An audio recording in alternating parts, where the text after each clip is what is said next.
नमस्कार, मैं आर.डी. चौहान अपने इस YouTube चैनल पर आपका स्वागत करता हूं।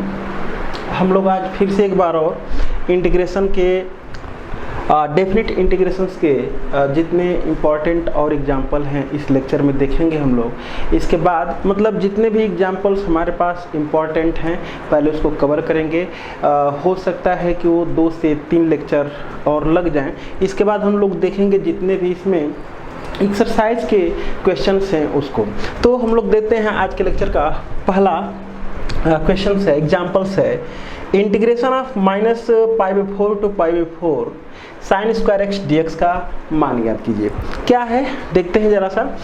मैंने प्रॉपर्टी बता रखा है और डेरिवेशन भी इसका करा रखा है। ये वैसे तो डायरेक्टली भी इसको लगाना चाहेंगे तो लग जाएगा, कोई प्रॉब्लम नहीं है, लेकिन प्रॉपर्टियाँ इसीलिए बताई गई हैं कि क्वेश्चंस को अगर आसान वे में लग जाता है तो प्रॉपर्टी का यूज कर सकते हैं। तो यहाँ पर मैंने बताया है integration of -a to a f of x dx अगर है तो इसको हम लिख सकते हैं इसको 2 times integration of 0 to a f of x dx यदि f ऑफ -x बराबर कितना होता है, fx होता है। तो यहाँ पर कंडीशन होती है f of -x equal to f of x।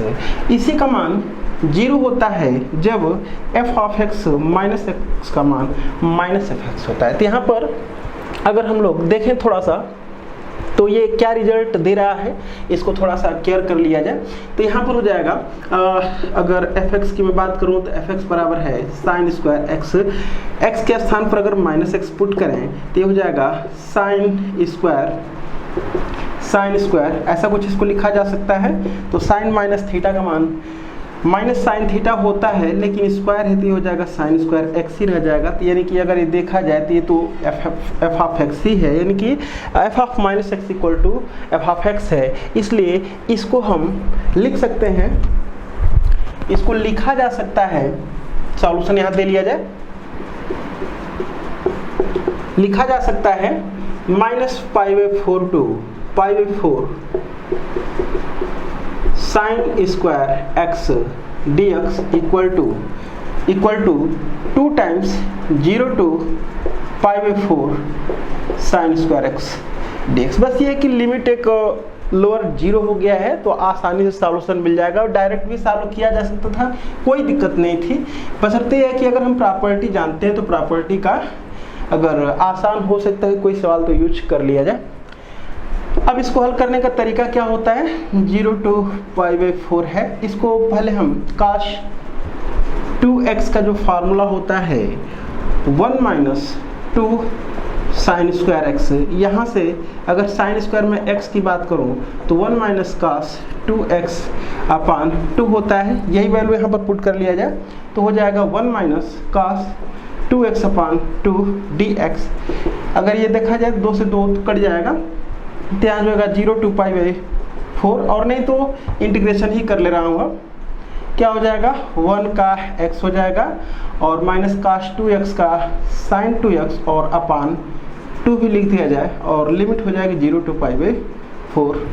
पहले अपर लिमिट यहाँ पर रखा जाए तो π/4 माइनस, अगर यहाँ पर π/4 रखा जाएगा 4 कटेगा तो ये हो जाएगा π/2 और साइन π/2 का मान 1/2 हो जाएगा। अब यहाँ पर 0 अगर पुट किया जाए तो ये 0, ये भी क्या हो जाएगा 0 0 - 0 टोटल मिला करके 0 हो जाएगा। तो इसका आंसर आने वाला है हमारा, चाहे तो यहीं पर छोड़ दें, नहीं तो इसका एलसीएम 4 लेकर के इसको सॉल्व करना चाहेंगे तो सॉल्व करें तो π - 2/4 आंसर हो जाएगा। नेक्स्ट देखते हैं एग्जाम्पल।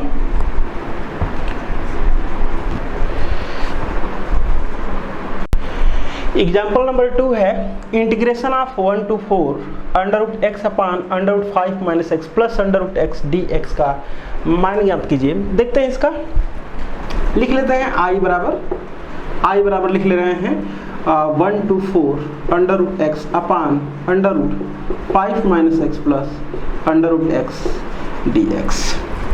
अगर देखा जाए तो यहाँ पर अगर हम आसान तरीके से लगाना चाहें तो प्रॉपर्टी ही यूज करेंगे तो ये बेहतर तरीके से लग पाएगा, नहीं तो इसमें टाइम लग सकता है अगर दूसरे तरह से इसको ट्राई किया जाए लगाने के लिए। तो क्या प्रॉपर्टी बताई गई है उस प्रॉपर्टी को मैं एक बार बता दूं। मैंने बताया है integration of a to b f of x d x को लिखा जा सकता है integration of a to b, इस x के स्थान पर इन दोनों को जोड़ करके उसमें से x को घटाएंगे और इसके स्थान पर लिख दिया जाएगा f of a plus b minus x d x. ये दोनों इंटीग्रेशन एक ही है, दोनों में कोई डिफरेंस नहीं है, इस बात को प्रूफ करके दिखाया जा चुका है। तो इसके स्थान पर ये लिखा जा सकता है। मतलब अगर हम इसको इक्वेशन नंबर फर्स्ट कर दें तो इसको लिख सकते हैं इंटीग्रेशन ऑफ 1 to 4 x के स्थान पर इन दोनों को जोड़ करके उसमें से x को घटा देंगे तो आएगा 1 प्लस 4 प्लस माइनस x और नीचे इस x के स्थान पर अगर हम लिखेंगे तो ये 5 तो पहले से है माइनस 1 प्लस 4 और माइनस कितना हो जाएगा x हो जाएगा और फिर है अंडर रूट में ये x के स्थान पर है, x के स्थान पर हो जाएगा 1 प्लस 4 माइनस एक्स के और ये क्या है dx ऊपर है। थोड़ा सा एक स्टेप इसको आगे बढ़ाएं तो इंटीग्रेशन ऑफ 1 to 4 और ये कितना हो जाएगा अंडर रूट 5 माइनस एक्स और नीचे हो जाएगा इसमें से जो कम करेंगे तो हो जाएगा अंडर रूट एक्स ही रह जाएगा और प्लस ये हो जाएगा under root 5 minus x d x. इसको हम इक्वेशन अगर सेकेंड कह लें, ये भी आई ही बराबर है। अगर इसको हम इक्वेशन नंबर सेकंड कर लेंगे तो फर्स्ट और सेकंड को अगर ऐड किया जाए तो देखें इसका और इसका डिनोमिनेटर सेम है, तो बस हम अंश को जोड़ ले रहे हैं। तो यहाँ पर लिखें क्या, from equation first plus equation second से ये क्या हो जाएगा, इधर 2i equal to under root x और plus under root 5 minus x और नीचे अगर देखा जाए तो नीचे भी वही है सेम अंडर रूट एक्स और plus under root 5 minus x. यहाँ पर dx लिख देंगे और लिमिट है 1 to 4। ये हो जाएगा हमारा इंटीग्रेशन ऑफ 1 to 4 1 dx, ऊपर नीचे सेम है कट जाएगा और 1 का होता है x, तो x पर लिमिट हो जाएगी 1 to 4 यानी कि 4 माइनस 1 इक्वल टू कितना के 3 के। ये तो है 2i का मान हमको चाहिए, i का मान ये i का मान हमको चाहिए, तो i बराबर हो जाएगा 3/2। यही हमारा आंसर हो जाएगा। इसको सॉल्व करने के लिए अगर इस प्रकार का क्वेश्चन आता है मैं बताता हूँ और इसका खास करके कंपटीशन में यूज किया जाता है। वैसे हम लोगों को सब्जेक्टिव एग्जाम देना होगा तो इस प्रोसेस का ही हम लोग यूज करेंगे। अगर इसको शॉर्टकट लगाना चाहेंगे तो शॉर्टकट भी तरीका है, देख लिया जाए।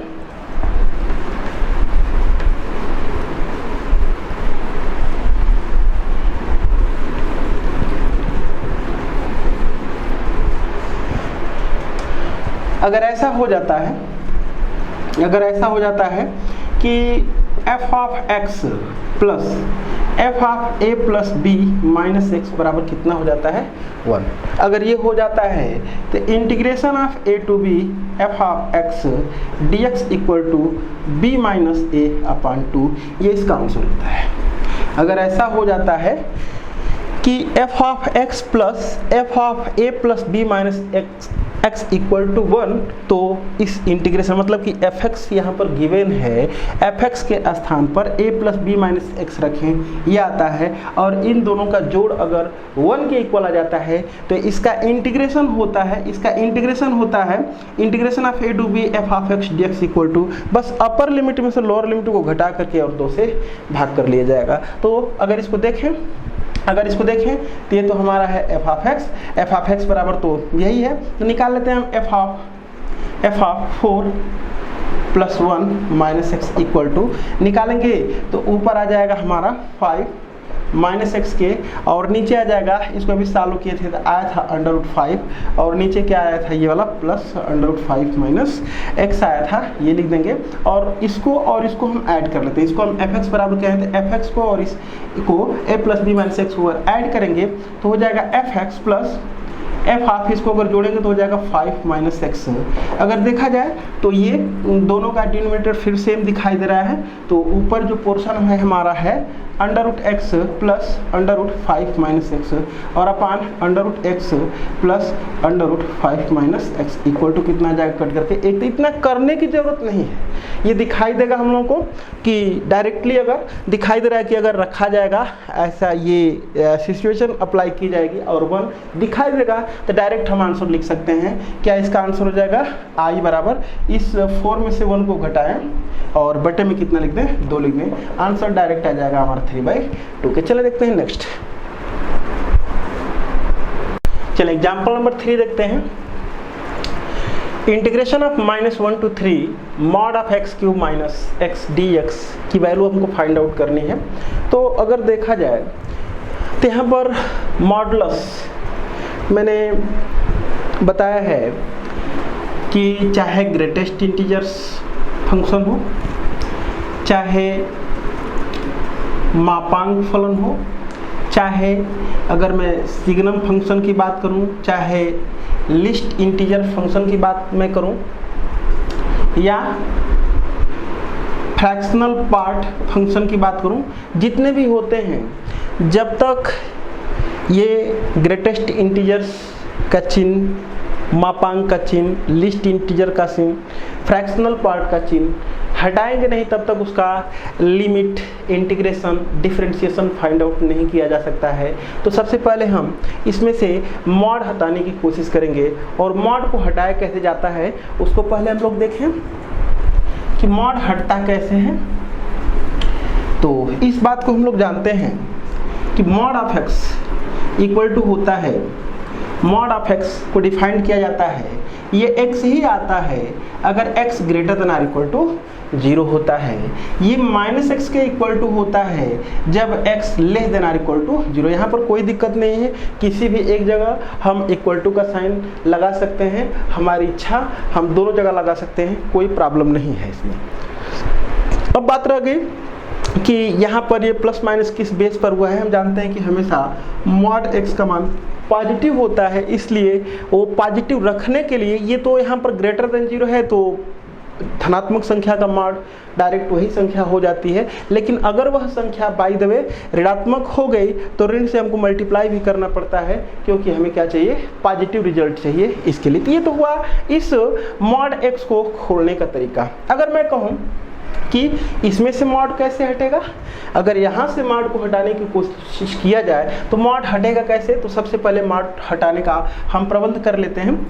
तो क्या किया जाता है कि जो पोर्शन है अंदर वाला एक्स क्यूब माइनस एक्स, पहले इसको 0 के बराबर करके और हम निकाल लेते, क्योंकि यहाँ पर बस एक से ही था, x से ही था, इसलिए अगर हम इसको 0 के बराबर किए होते, ये जो अंदर वाला टर्म है अगर इसको 0 के बराबर किए होते तो x का मान यहाँ पर आया होता 0 और 0 के इधर वैल्यू इसमें देखेंगे रखेंगे तो आएगा पॉजिटिव, और पॉजिटिव के लिए डायरेक्ट वो हटता है और इधर निगेटिव मान होता है। तो निगेटिव अगर कोई मान होगा तो मान को हम हटाएंगे तो बाहर से माइनस भी साइन लगा देंगे ताकि वो क्या हो जाएगा प्लस। हमारे कहने का मतलब ये है कि जो भी मॉड के अंदर जो भी हमारा x का फंक्शन होता है उसको पहले 0 से इक्वेट करके उसमें जो वेरिएबल्स होता है उसकी वैल्यू फाइंड आउट कर लेते हैं। तो यहाँ पर अगर हम देखें, यहाँ पर देखें तो ये हो जाएगा x और x माइनस 1 x प्लस 1, इसका जो है हमारा फैक्टर हो जाएगा इक्वल टू 0। तो यहाँ से x के मान आने वाले हैं 0 1 माइनस 1। अब इसको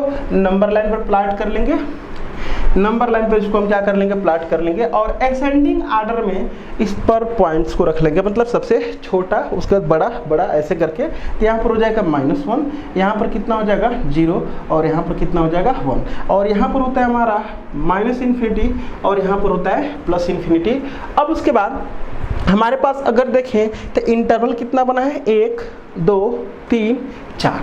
बस इन 4 इंटरवल में हम देखेंगे कि जो वैल्यू आ रही है पॉजिटिव आ रही है कि निगेटिव आ रही है, उसी के आधार पर हम जान जाएंगे कि हमको जो है कि मॉड को जब हटाएंगे तो क्या हमको लिखना पड़ेगा, निगेटिव पॉजिटिव क्या लिखना पड़ेगा उसको हम लोग देख लेंगे। तो इसको चेक करने का सिंपल तरीका है कि हम इस इंटरवल से कोई भी एक वैल्यू लेकर के इसमें रख लें, 1 के बाद 2 3 4 5 कुछ भी रख लें, नो प्रॉब्लम। तो चलो यहाँ पर रख लेते हैं, सपोज कर लेते हैं 2। अगर इसमें वैल्यू 2 रखी जाए, इसमें बस हमको रख करके चेक करना है जो हमारे फंक्शन ये वाला है ये या ये कह सकते हैं हम, ये इसमें अगर रखेंगे, देखें यहाँ पर 2 मैंने 1 से ज़्यादा कुछ भी ले सकते हैं, 1.1, 1.001 कुछ भी लिया जा सकता है। तो अगर रखेंगे तो ये वाला जो हमारा पोर्शन होगा कितना, 2 रख लेते हैं, x का मान 2। तो x का मान 2 अगर यहाँ पर रखा जाएगा, 2 में से 1 घटाएंगे पॉजिटिव आएगा, 2 में 1 जोड़ेंगे पॉजिटिव आएगा, यानी total positive into positive into positive बराबर कितना आएगा, पॉजिटिव। तो यहाँ पर हम प्लस चिन्ह लगा लेते हैं। अब उसके बाद इसके बीच का कोई भी मान इसमें अगर रख करके देखा जाएगा, वैसे एक बार मिल चुका है तो हम एकांतर क्रम में प्लस माइनस ले सकते हैं, कोई दिक्कत वही आएगा। तो यहाँ पर देख लें 0 और 1 के बीच में 1/2 अगर रखेंगे तो ये वाला जो हमारा पोर्शन होगा निगेटिव, और ये पॉजिटिव और पॉजिटिव, लेकिन माइनस का प्रोडक्ट करेंगे निगेटिव आएगा। तो इसमें चेक करेंगे तो क्या आएगा, पॉजिटिव आएगा, और फिर इसमें क्या आएगा, निगेटिव आएगा। तो इस प्रकार से हम देखेंगे तो ये जो हमारा टर्म है इस इंटरवल में निगेटिव, इसमें पॉजिटिव, इसमें निगेटिव, इसमें पॉजिटिव, हमको कहाँ से कहाँ तक जाना है, -1 से लेकर के 3 तक जाना है। तो बस यहाँ पर कोई एक वैल्यू लेते हैं 3, यहीं से यहाँ तक जाएंगे। अब मैंने जो है इसको सॉल्व करने का तरीका क्या होता है पहले मैं इसको बताता हूँ। तो जब कभी भी किसी फंक्शन का जो मान होता है हमारा अलग अलग परिभाषित होता है, क्योंकि इसी का मान इसमें कुछ और होगा, इस इंटरवल में कुछ और होगा, इस इंटरवल में कुछ और होगा, इस इंटरवल में कुछ और होगा, फंक्शन अलग अलग डिफाइंड होता है। तो उस केस में हम लोग एक प्रॉपर्टी पढ़े थे, इस प्रॉपर्टी का ही हम लोग यूज करेंगे, और वो प्रॉपर्टी थी integration of a to b f of x dx equal to integration of a to b, अगर a और b के बीच में c1 c2 c3 dot cn ऐसे करके तमाम इसके बीच में a और b के बीच में नंबर से c1 c2 c3 ऐसे करके डॉट यहाँ पर integration of a to c1 f of x dx plus integration of c1 to c2 f of x dx plus dot चलेंगे यहाँ पर।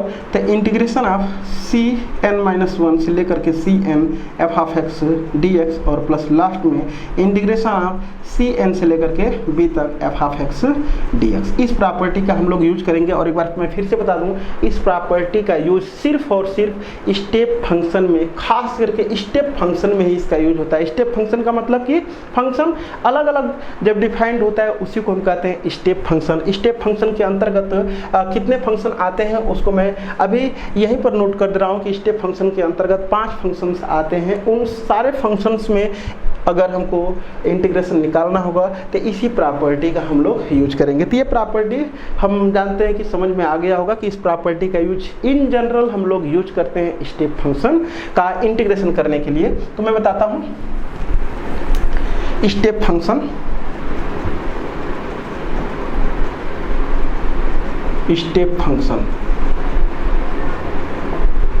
के अंतर्गत हमारा जो आता है वो आता है modulus function,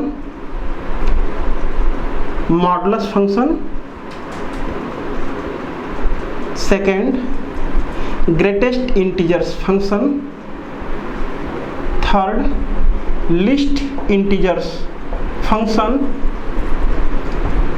fourth fractional part function और modulus function, greatest integers function, least integers function, और ये हो गया हमारा फ्रैक्शनल पार्ट फंक्शन। एक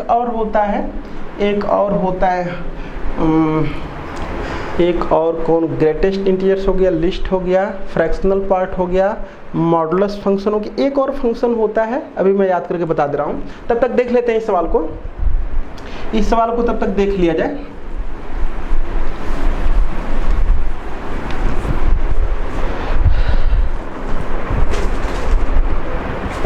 सिग्नम फंक्शन होता है एक,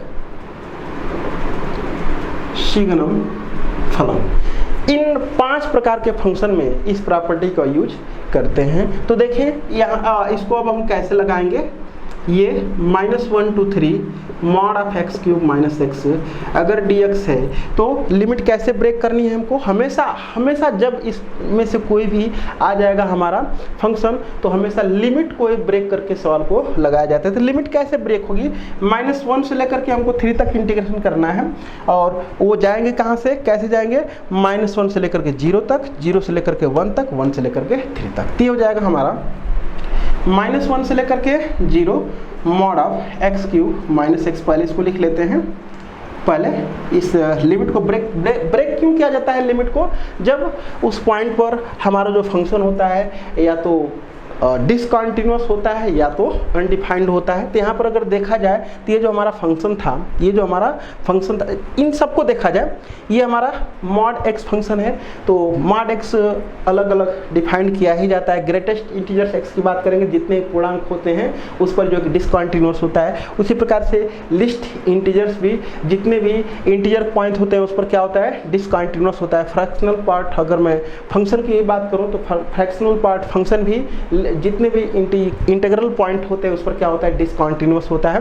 और जो सिग्नम हमारा फलन होता है वो कुछ इस प्रकार से होता है। ये जैसे मैं एक उसका एग्जांपल दूँ, mod of x upon x है, तो इसको डिफाइन किया जाता है, इसको डिफाइन किया जाता है 1 से, जब x ग्रेटर देन 0 होता है। इसको 0 मान दिया जाता है जब x का मान 0 होता है, और इसको -1 दिया जाता है जब x लेस देन क्या होता है? 0। तो इस प्रकार का, अगर इस प्रकार देखा जाए तो ये जो हमारा सिग्नम फलन है, सिग्नम फलन के लिए भी अलग अलग फंक्शन हमारा डिफाइन किया गया था। इस केस में भी हम लोग इसी प्रॉपर्टी का यूज करेंगे जो अभी बताए हैं। देख लेते हैं इसको देख लेते हैं। अब इसको मिटा लिया जाए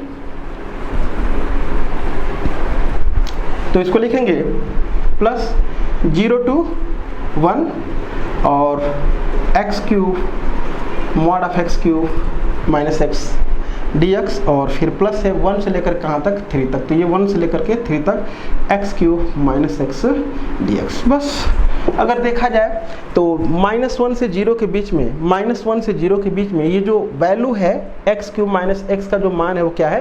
पॉजिटिव है। तब तो डायरेक्ट ओपन, अगर मैं इसकी बात करूँ तो ये तो क्या है? पॉजिटिव है, तो डायरेक्ट मॉड से बाहर हो जाएगा। तो हो जाएगा -1 to 0 और x cube minus x dx, plus 1 से लेकर के 0 से लेकर के मैं 1 की अगर बीच में बात करूं तो ये जो है क्या है? निगेटिव। ये जो वैल्यू है वो क्या है? निगेटिव है। अगर निगेटिव है तो फिर हम उसको मॉड को हटाएंगे तो बाहर से हमको क्या लगाना पड़ेगा? निगेटिव लगाना भी पड़ेगा, क्योंकि हमें रिजल्ट जो चाहिए होता है वो क्या? Positive plus last. अगर 1 से 3 की मैं बात करूं तो पूरा यहाँ से 1 से लेकर के इनफाइनाइट तक फंक्शन हमारा पॉजिटिव है, तो 1 से 3 के बीच में पॉजिटिव होगा ही। ये हो जाएगा 1 to 3, और ये पॉजिटिव अगर है तो फिर डायरेक्ट मॉड से बाहर हो जाएगा x cube minus x dx। बस सिंपल हो गया। अब हमको बस इसको इंटीग्रेट कर लेना है। इंटीग्रेट इसको कर दिया जाए तो ये हो जाएगा x to the power 4 upon 4 minus x square upon 2, और लिमिट हो जाएगी -1 से लेकर के 0 तक, प्लस ये प्लस माइनस का मल्टीप्लाई करेंगे तो माइनस हो जाएगा। ये हो जाएगा वही, सारा वही लिखेंगे, बस लिमिट चेंज होगी। तो x to the power 4 upon 4 minus x square upon 2, और लिमिट है 0 to 1, और प्लस ये हो जाएगा x to the power 4 upon 4 minus x square upon 2, और लिमिट है 1 से लेकर के 3 तक। बस रख लेते हैं। यहाँ पर 0 अगर रखेंगे तो पूरा का पूरा टर्म क्या हो जाएगा? 0 हो जाएगा, और 0 माइनस जब -1 पुट करेंगे यहाँ पर तो हो जाएगा यहाँ पर 1/4, और माइनस यहाँ पर हो जाएगा 1/2k। ये हो गया इसका रिजल्ट माइनस। अगर मैं इसकी बात करूं 1 यहाँ पर रखेंगे तो ये जो हमको देने वाला है मान वो 1/4 माइनस 1/2, और माइनस यहाँ पर जब 0 पुट करेंगे तो रिजल्ट क्या आ जाएगा? 0 प्लस अब 3 रख लेंगे यहाँ पर, तो 3 का 4 बार मल्टीप्लाई करेंगे तो आ जाएगा 81/4 माइनस 9/2, और फिर यहाँ पर माइनस करेंगे 1 को रख लेंगे तो हो जाएगा 1/4 माइनस 1/2। इसको सॉल्व बस कर लेना है हमको, बस कैलकुलेट इसको कर लेना है। तो ये हो जाएगा हमारा, ये हो जाएगा 4, यानी कि ये माइनस हमारा 1 आएगा, -1 का इसमें मल्टीप्लाई कर देंगे तो 1 हो जाएगा। अगर मैं इसकी बात करूं तो माइनस, फिर इसको अगर देखा जाए तो ये हो जाएगा -1 ये, और माइनस प्लस हो जाएगा 1/4। फिर उसके बाद अगर मैं इसकी बात करूं तो प्लस ये है 18, ये हो जाएगा 81 -18 और अपान कितना हो जाएगा 4, और मैं इसकी फिर बात करूं तो माइनस ये हो जाएगा हमारा -1/4, यानी कि +1/4 हो जाएगा। इसको सॉल्व कर लेते हैं। सॉल्व कर लेंगे कि 1 1 1 3 3/4 हो जाएगा। और 9 तो चाहे तो पूरा भी लिखा जा सकता है। ये हो जाएगा 1 1 1 3 और प्लस 81 माइनस 18 और अपान कितना हो जाएगा 4 के। अगर इसको देखें तो ये हो जाएगा 84 में से 18 घट जाएगा तो यहाँ पर हो जाएगा 14 में से 8 जाएगा 6 और 7 में से एक जाएगा 6, 66 बटे में 4 और इसको 2 से अगर काट लेंगे तो 33 बटे में 2। ये हमारा आंसर हो जाएगा। नेक्स्ट देखते हैं, चले देते हैं एग्जाम्पल नंबर को। वैल्यू फाइंड आउट करना है। Integration of 0 to y mod of cos x dx का मान ज्ञात कीजिए।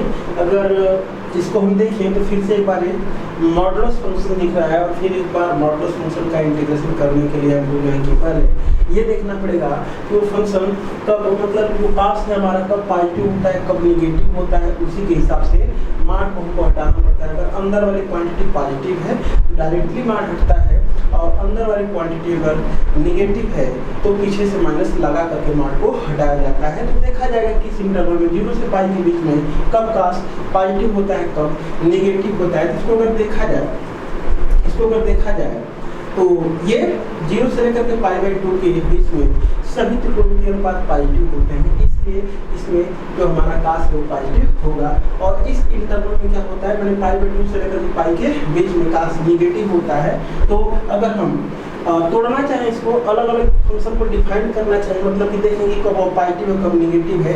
तो 0 से लेकर के π/2 के बीच में पॉजिटिव और π/2 से लेकर के पाई के बीच में निगेटिव होता है। तो इस बात को हम ऐसे लिख सकते हैं, इस बात को कि 0 to π/2, पहले इस फंक्शन को लिख लेते हैं, एक बार लिख लिया जाए, फिर प्लस, मतलब कि पहले भी लिमिट हम ब्रेक कर रहे हैं। मैंने बताया है कि लिमिट कब ब्रेक करके सवाल को लगाया जाता है और उसको मैंने प्रॉपर्टी नंबर 3 का नाम दिया हुआ है। कैसे उस लिमिट को ब्रेक, मतलब क्यों लिमिट ब्रेक किया जाता है, कैसे लिमिट ब्रेक किया जाता है, तो क्योंकि कंडीशन में बताया हूँ कि जब इंटरवल स्टेप फंक्शन होते हैं उसी कंडीशन में जो है कि प्रॉपर्टी 3 का यूज किया जाता है। और कैसे यूज किया जाता है तो वो मैं बता रहा हूँ। ये हो जाएगा π/2 to पाई और यहाँ पर लिखेंगे mod of cos x dx। 0 to π/2 के बीच में तो पास पॉजिटिव होता है, डायरेक्टली मान हटेगा तो 0 to π/2 हो जाएगा और यहाँ पर हो जाएगा cos x dx प्लस इसके बीच में तो निगेटिव होता है तो पीछे से हमको माइनस साइन लगाना ही पड़ेगा। तो हो जाएगा π/2 to पाई और ये हो जाएगा cos x dx। अब cos x का इंटीग्रेशन तो sin x होता है, यहाँ पर लिख देंगे sin x और लिमिट है 0 to π/2 और माइनस cos x का फिर लिखेंगे क्या sin x और लिमिट हो जाएगी π/2 to पाई। इसको अगर सॉल्व करेंगे, पहले π/2 रखेंगे तो हो जाएगा sin π/2 माइनस sin 0 और माइनस ये कितना हो जाएगा, फिर एक बार sin पाई और माइनस sin π/2। अगर इसको सॉल्व किया जाए तो sin π/2 का मतलब कि 1 माइनस 0 और ये माइनस यहाँ पर कितना हो जाएगा sin x और sin का मान 0 और माइनस sin π/2 का मान 1 होता है। तो अगर इसको देखें तो हो जाएगा 1 यानी कि ये 1 और ये 1 टोटल मिलकर कितना हो जाएगा 2। इसका आंसर ये हो जाएगा। तो इतना भी मेहनत करने की जरूरत नहीं है और भी इसको सिंपल तरीके से ऐसे लगाया जा सकता है।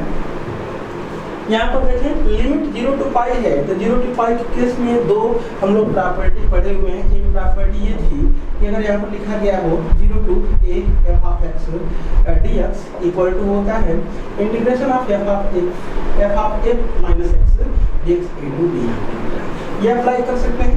या दूसरी प्रॉपर्टी ये बताया है कि लोअर लिमिट 0 हो और अपर लिमिट वही 2a लिखने चाहिए। बस ये ऐसा 2a इसलिए लिखा गया कि जब उसका आधा करेंगे तो एक सिंपल सा टर्म a दिखाई दे, क्योंकि इसमें आधा का प्रोसेस होता है, अपर वाली लिमिट को आधा किया जाता है इसलिए 2 लिखा गया है। a भी रहेगा कोई दिक्कत नहीं, कुछ भी हो सकता है, अपर लिमिट बस लोअर लिमिट 0 रहना चाहिए। इस कंडीशन में f(x) dx अगर ऐसा है तो इसका 2 मान होता है 2 times integration of 0 to a, मतलब कि अपर लिमिट और लोअर लिमिट में से लोअर लिमिट को 0 और अपर लिमिट को आधा कर लेते हैं, पीछे 2 का मल्टीप्लाई कर लेते हैं और ये f(x) dx यही लिखते हैं। कब ऐसा होता है जब इस x के स्थान पर 2a माइनस x लिखते हैं और रिजल्ट f(x) ही आता है। इसका मान इसी का मान 0 हो जाता है कब, जब इस x के स्थान पर 2a माइनस x रखा जाता है और result minus F of x आता है। इस कंडीशन में ये आंसर कितना रहता है 0। तो हम इस प्रॉपर्टी का यूज करके भी इसको आसानी से हम लगा सकते हैं। देखते हैं उस प्रॉपर्टी के यूज कैसे लगाएंगे। ये हो जाएगा देखने का, तो बार बार कैलकुलेट करने की हमको जरूरत नहीं पड़नी चाहिए। यहाँ पर देखें इस x के स्थान पर हमको कितना रखना है, पाई माइनस एक्स रखना है। जब पाई माइनस एक्स यहाँ पर रखेंगे तो माड़ा मतलब f of x equal to कितना है, ऐसा कुछ है। इस x के स्थान पर हमको कितना रख लेना है, पाई माइनस एक्स रख लेना है। तो पाई माइनस एक्स जब रखेंगे तो काश हो जाएगा पाई माइनस एक्स के। इसको जब मैं सॉल्व करूंगा तो कितना हो जाएगा, काश 180 माइनस थीटा और माइनस काश एक्स हो जाएगा, ऐसा कुछ। और मार्क लगा हुआ है कि माइनस रहे या न रहे, हटाया जा सकता है, कोई दिक्कत नहीं है। तो एफ ऑफ एक्स ही है। तो हम देखते हैं अगर तो f of pi minus x equal to कितना आ जाता है, एफ ऑफ एक्स आ जाता है। तो डायरेक्टली मैं इसको हल करने का तरीका क्या बताया हूँ, इसको हल करने का तरीका ये है कि यहाँ पर 2 टाइम्स कर लेंगे, अब लोअर लिमिट को ऐसे ही छोड़ देंगे और अपर लिमिट को आधा कर देंगे और ये हो जाएगा मॉड ऑफ पास एक्स। इस प्रॉपर्टी के विषय अब तो 0 to π/2 के बीच में पास π2 होता है, तो मॉड का कोई मतलब नहीं, मॉड को डायरेक्टली हम हटा सकते हैं। तो यहाँ पर हो जाएगा 2 टाइम्स इंटीग्रेशन ऑफ 0 to π/2 और यहाँ पर लिख देंगे cos of x dx। cos x का sin x इंटीग्रेशन होता है, तो यहाँ पर लिख देंगे हम sin x और लिमिट रहेगी 0 to π/2 हो जाएगा इक्वल टू 2 टाइम्स ये π/2 यहाँ पर रखेंगे तो हो जाएगा sin π/2 माइनस sin 0 कर देंगे और ये 2 टाइम्स sin π/2 का मान 1 माइनस 0 कितना आ जाएगा। तो इस तरह से भी आंसर 2 ही आ जाएगा। चलिए नेक्स्ट सवाल देखते हैं। चलिए एग्जाम्पल नंबर 5 देखते हैं।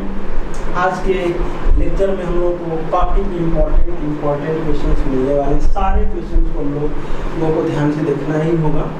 देखते हैं सॉल्यूशन, क्योंकि अगर यहाँ पर देख लेंगे तो ज़्यादातर क्लियरिटियाँ मिल जाएगी। ये जितने भी एग्जाम्पल्स हैं इसको अगर देख लेते हैं हम लोग ध्यानपूर्वक तो हम लोग एक्सरसाइज के सवालों को आसानी से कर सकते हैं। यहाँ पर देखते हैं इसको सॉल्व करने के लिए क्या रूल्स होगा। फिर से एक बार मैं बताऊँ कि ये मॉडुलस फंक्शन आ गया, तो मॉडुलस फंक्शन के अंदर जो भी हमारी क्वांटिटी होती है पहले उसको 0 से इक्वेट करते हैं। 0 के बराबर उसको करेंगे तो x का मान आता है, x के जितने मान आते हैं उसको नंबर लाइन पर असेंडिंग आर्डर में लिख लेते हैं और देखते हैं कि किस इंटरवल में ये अंदर वाली क्वांटिटी पॉजिटिव है, किस इंटरवल में निगेटिव है, जिससे कि हम जो है लाभ को जान सकें पॉजिटिव निगेटिव है तो मान हटाएंगे, निगेटिव अगर संख्या है तो बाहर से माइनस लगाएंगे, अदरवाइज डायरेक्टली वो बाहर आएगा। तो सबसे पहला काम करेंगे क्या, हम सबसे पहला काम जो भीतर है log x base e equal to कितना हम करेंगे 0 के बराबर करके हम x का मान फाइंड आउट कर लेंगे। फाइंड आउट करने के लिए क्या करेंगे, यहाँ पर देखा जाए अगर इसको सॉल्व करेंगे तो क्या हो जाएगा, ये इसको सॉल्व करने का तरीका क्या होता है, ये e to the power 0 equal to x, this implied x बराबर e टू द पावर 0 बराबर कितना आ जाएगा 1। x का मान कितना आ गया 1 आ गया। यहाँ पर करेंगे क्या, हम करेंगे क्या कि एक नंबर लाइन प्लॉट करेंगे, यहाँ पर एक नंबर लाइन प्लॉट करेंगे। इस नंबर लाइन पर हम लेंगे x का मान 1, x का मान कितना लेंगे 1 लेंगे। और मैं बताता हूँ ये जो लॉग हमारा होता है वो हमेशा पॉजिटिव संख्या के लिए डिफाइंड होता है। अगर हम पढ़ते कॉम्प्लेक्स नंबर तो कॉम्प्लेक्स नंबर में ऋणात्मक, धनात्मक, 0 सबका जो है कि लॉग डिफाइन किया जाता है, लेकिन हम लोग कॉम्प्लेक्स नंबर नहीं पढ़ रहे हैं, हम लोग को लॉग इन जनरल पॉजिटिव संख्याओं के लिए डिफाइन किया जाता है। यहाँ पर हो जाएगा हमारा क्या 0, क्योंकि 0 1 के पीछे ही होगा, तो हमको इधर की ही बात करनी है, इधर की बात नहीं करनी है। और कहाँ तक जाना है तो e तक जाना है, कहाँ से लेकर के 1/e से लेकर के e तक। तो 1/e का मतलब क्या हो जाएगा 1 से कम हो जाएगा 0 से, क्यों, क्योंकि 1 में 2.7 के समथिंग का भाग करेंगे तो 0 और 1 के ही बीच में कोई नंबर आएगा। यहाँ पर जो हमको मिलने वाला, सबसे फर्स्ट काम कर लेते हैं क्या कि पहले 1 के इधर देख लेते हैं और 1 के इधर देख लेते हैं ये क्या मान हमको दे रहा है, पॉजिटिव दे रहा है कि निगेटिव। उसके बाद जो है कि ये जो लिमिट है उसको हम दर्शा लें, क्योंकि पॉइंट तो देखा ही मिला था और ये इसने दर्शा लिए हैं। इधर हमको मान रख करके चेक नहीं करना, मतलब इसमें इधर का मान रख करके चेक नहीं करना। तो देखें 1 से ज़्यादा कुछ भी मान लो, 1.1, 1.2, 2, 3, 4 कुछ भी रखें, कोई दिक्कत नहीं है। तो चलो यहाँ पर रख लेते हैं हम log ये बेस कितना है e है और ये 1 से ज़्यादा हम पूछे, चलो 1.2 ही लेते हैं, 1.2 ही लेते हैं। तो मैं बताता हूँ क्लास 11th में हम लोगों का एक चैप्टर है, वो तो परिशिष्ट के नाम से दिया हुआ है, उसको मैंने एक्सपोनेंशियल एंड लॉगरिथमिक फंक्शन से उसका मैं चैप्टर का नाम दिया हुआ हूँ। और उसमें बताया गया है कि जब लॉग का नंबर और लॉग का बेस या तो एक से अधिक होता है या तो दोनों ही, मतलब दोनों ही एक से या तो अधिक हो या तो दोनों ही एक से क्या हो, कम हो। मतलब कि 0 से 1 के बीच में दोनों रहें, चाहे 1 से ज़्यादा दोनों रहें, उस कंडीशन में इसका मान हमेशा क्या होता है, पॉजिटिव होता है। ये दोनों नंबर या तो 0 और 1 के बीच में रहे या तो दोनों ही नंबर एक से ज्यादा रहे, उस कंडीशन में इसका मान क्या होता है, पॉजिटिव। तो देखें कि ई का मान भी 2.7 के समथिंग होता है और ये भी 1.2 ही है, तो दोनों ही नंबर एक से ज्यादा हैं, इसलिए इसका मान क्या आएगा, पॉजिटिव। इसका मतलब कि इस इंटरवल में जो हमको मिलने वाला है वो इसका मान क्या मिलेगा, पॉजिटिव। अब उसका आ जा रहे हैं इस इंटरवल में, तो इस इंटरवल में रख सकते हैं 0 और 1 के बीच, चलो कोई एक मैं वैल्यू ले लेता हूँ 0.5। अब यहाँ पर अगर देखा जाए तो लॉग का नंबर है 0.5 और बेस है e। अगर एक वैल्यू, कोई भी एक वैल्यू, चाहे लॉग का नंबर या बेस, एक वैल्यू 1 से ज्यादा हो और एक वैल्यू 0 से 1 के बीच में, बस याद रखने का सिंपल सा तरीका, एक वैल्यू कोई भी इसमें से 0 से 1 के बीच में हो तो दूसरा 1 से ज्यादा हो, उस कंडीशन में इसका मान निगेटिव आता है। एक दो कंडीशन में पॉजिटिव आता है, किस केस में पॉजिटिव आता है, या तो दोनों ही लॉग का नंबर और लॉग का बेस 1 से या तो क्या हो जाए, ज्यादा हो जाए, या तो दोनों ही नंबर 0 से 1 के बीच में हो जाए, उस कंडीशन में इसका मान पॉजिटिव आता है। और दूसरे केस में बताया हूँ कि ये जो दोनों हैं, एक इसमें हो जाए, एक इस इंटरवल में और एक से ज्यादा एक हो जाए, उस कंडीशन में इसका मान क्या होता है, ऋणात्मक। यहाँ पर इसमें क्या हो जाएगा, ऋणात्मक हो जाएगा। तो हम अब दर्शा रहे हैं इस लिमिट को, तो यहाँ पर देखा जाए, यहाँ पर पढ़ने वाला है हमारा 1/e और ये तो क्या होता है 2.7 के समथिंग, तो 2.7 के समथिंग, यहाँ पर वैल्यू क्या आ जाएगी, ये आ जाएगी। तो हमको इसका इंटीग्रेशन करना होगा, मतलब सब मिला करके मतलब ये हो गया कि लॉग ये जो हमारा x बेस e है, इसका मान जब हम x की वैल्यू कहाँ से कहाँ तक लेंगे, 0 से 1 के बीच में, जब 0 से 1 के बीच में लेंगे, उस कंडीशन में ये जो हमको देने वाला है रिजल्ट वो निगेटिव देगा, तो मान को जब हटाएंगे तो पीछे से भी क्या लिखेंगे, निगेटिव साइन लिखेंगे। और जब x का मान हमारा क्या होगा, 1 से e, वैसे तो हमको 1 से लेकर के इनफिनिट तक पॉजिटिव होगा, लेकिन हमको यहीं से यहाँ तक इंटीग्रेशन ही करना है, यहाँ से लेकर यहाँ तक। तो अब यहाँ पर देख लेंगे, ये है हमारा x का मान जब हमारा 1 से ज्यादा और e से क्या हो जाएगा, कम हो जाएगा, उस केस में जो हमारा ये log x है वो पॉजिटिव होगा, तो मान को डायरेक्टली बस हटा दिया जाएगा, यहाँ से हमको मिलने वाला है। अब उसके बाद लिखेंगे, इसलिए i बराबर क्या लिखेंगे, i बराबर, तो कहाँ से कहाँ तक जाएंगे, 1/e से लेकर के पहले 1 तक जाएंगे, ये हो जाएगा 1/e से लेकर के 1 तक। और पहले मैं इसको लिख लेता हूँ mod of log x dx plus 1 से लेकर के कहाँ तक जाएंगे, 1 से लेकर के e तक जाएंगे, तो ये हो जाएगा 1 से लेकर के e तक, और mod of log x dx हो जाएगा। अब उसके बाद अगर देखा जाए तो जब x का मान इसके बीच में है, 1/e से लेकर के 1 के बीच में है, तो ये जो इसकी वैल्यू है वो यहाँ पर लिखा गया है 1/e से लेकर के 1, सॉरी यहाँ पर हमको क्या लेना है, हमको लेना है 1/e, ये 1/e, क्यों, क्योंकि हमको यहाँ से लेकर यहाँ तक इंटीग्रेशन करना है, ये लिमिट ब्रेक करेंगे और ये लिमिट ब्रेक करेंगे, तो 1/e से लेकर के 1 के बीच में निगेटिव है, मतलब ये है इसका मान, तो यहाँ पर लिख लेते हैं माइनस ये 1/e से लेकर के 1 तक और माइनस log x, और यहाँ पर क्या लिखेंगे, dx लिखेंगे, फिर यहाँ पर लिखेंगे प्लस x का मान जब 1 से e के बीच में, उस कंडीशन में ये डायरेक्टली खुला हुआ है, तो यहाँ पर लिख देंगे हम 1 to e, और यहाँ पर क्या लिखेंगे log x plus log x dx। अगर इतना हम लोग समझ लेते हैं, इंटीग्रेशन का सेम प्रोसेस है क्या, जिस तरह से हम लोग इनडेफिनिट इंटीग्रेशन करते हैं, उतना करने के बाद बस लिमिट को रख लिया जाता है। चलते हैं, देखते हैं आगे, इसको आगे बढ़ा दे रहे हैं।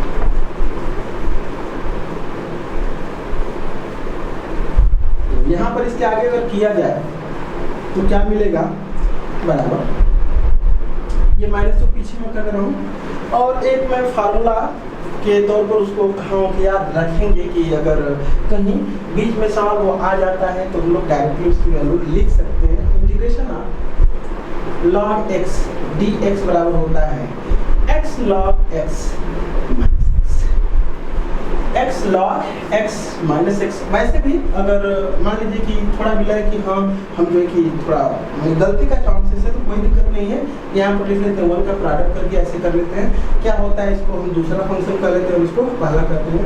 तो क्या होता है, प्रथम फलन और द्वितीय का समाकलन, तो पहले का समाकलन सॉरी दूसरे का समाकलन करेंगे 1 का x हो जाएगा, तो हो जाएगा ये इतना, और माइनस माइनस प्रथम का अवकलन ये और दूसरे का समाकलन ये, और एक कटेगा तो एक हो जाएगा, और पूरे का समाकलन एक का इंटीग्रेशन करेंगे कितना हो जाएगा, x आ जाएगा। डायरेक्टली इसकी वैल्यू को हम लिख सकते हैं, क्या लिख सकते हैं, x log x, ये इसका x log x हो जाएगा, और लिमिट हो जाएगी 1/e से लेकर के 1 तक माइनस सॉरी प्लस वही चीज यहाँ पर भी है, यहाँ पर लिख दे रहे हैं हम x, सॉरी एक चीज छूट गया, x log x minus x भी था, ये हो जाएगा 1/e से लेकर के 1 तक, और ये भी वही रह जाएगा x log x minus x, और लिमिट है 1 से लेकर के, बस लिमिट को रख लेते हैं और इसको सॉल्व कर देखते हैं। इसको अगर सॉल्व किया जाएगा तो क्या हो जाएगा, पहले हम 1 रखेंगे यहाँ पर पहले 1 रखा जाएगा। जब 1 रखेंगे तो log 1 का मान क्या होता है 0, तो 1 × 0 माइनस यहाँ पर रख लेंगे, ये हो गया। 1 मैंने अभी इतना में रखा है, फिर यहाँ पर लिखेंगे माइनस, अब x के स्थान पर लिख देंगे 1/e, और यहाँ पर भी 1/e रखेंगे, तो यहाँ पर रखेंगे 1/e, तो ये हो जाएगा log ये 1/e, और यहाँ पर 1/e और माइनस 1/e, ये तो इतना का ये हो गया। अब उसके बाद प्लस यहाँ पर रखेंगे पहले इसको, ये हो जाएगा e log e base e minus e minus, अब 1 रखेंगे तो ये 1 इंटू log a का मान 0, डायरेक्टली मैं रख दे रहा हूँ माइनस। अब इसी को क्या कर लेना है, हमें सॉल्व कर लेना है, देखते हैं। थोड़ा इधर कर देना है, ये वाला पोर्शन दिखाई नहीं दे रहा है, मैं नीचे वाले स्टेप में बता रहा हूँ इसको।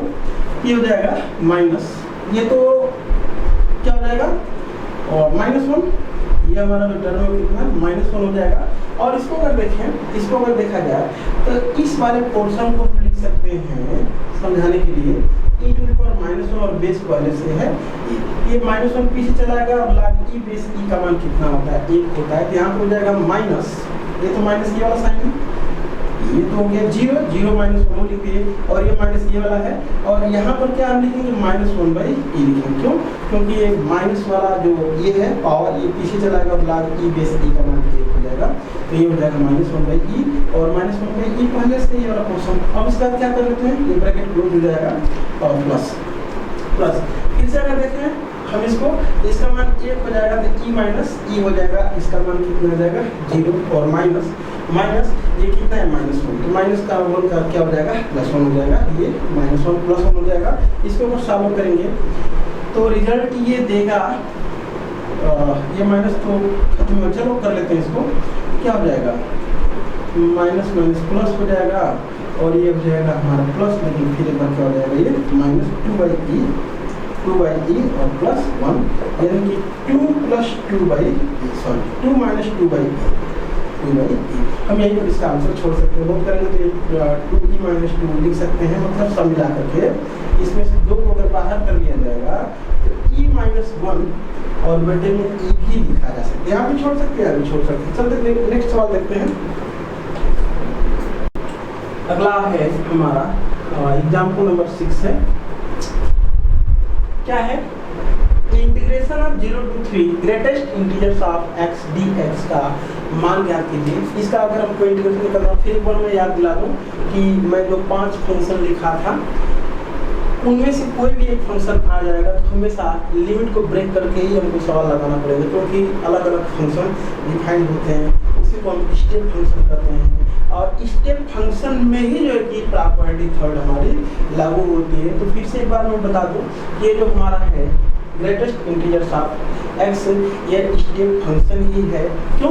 क्योंकि ये जो पूर्णांक पॉइंट होते हैं, पूर्णांक बिंदुओं पर ये जो हमारा फंक्शन होता है डिसकंटिन्यूअस होता है।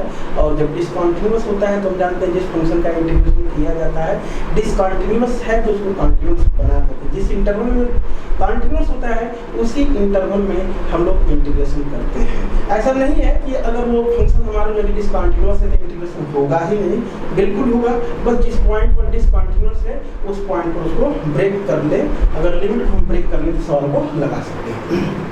तो अगर देखा जाए इसको लगाने के लिए क्या हमारा रूल्स होना चाहिए, तो सबसे पहले ये जो हमारा इसके भीतर ग्रेटेस्ट इंटीजर्स ऑफ जो x लिखा गया है, ये जो x है जो बड़े कोष्ठक के अंदर x है वो देखेंगे कि किन मतलब कि पूर्णांक बिंदुओं पर यह क्या होता है डिसकंटिन्यूअस। तो पूर्णांक पॉइंट पर क्या कर लेंगे, इस 0 से 3 के बीच में कहाँ पर ये इंटीजर वैल्यू देगा। तो 0 से 3 के बीच में 0 से 3 यहाँ पर लिखते हैं 0, यहाँ पर लिखते हैं 1, यहाँ पर लिखते हैं 2 और यहाँ पर क्या लिखते हैं 3।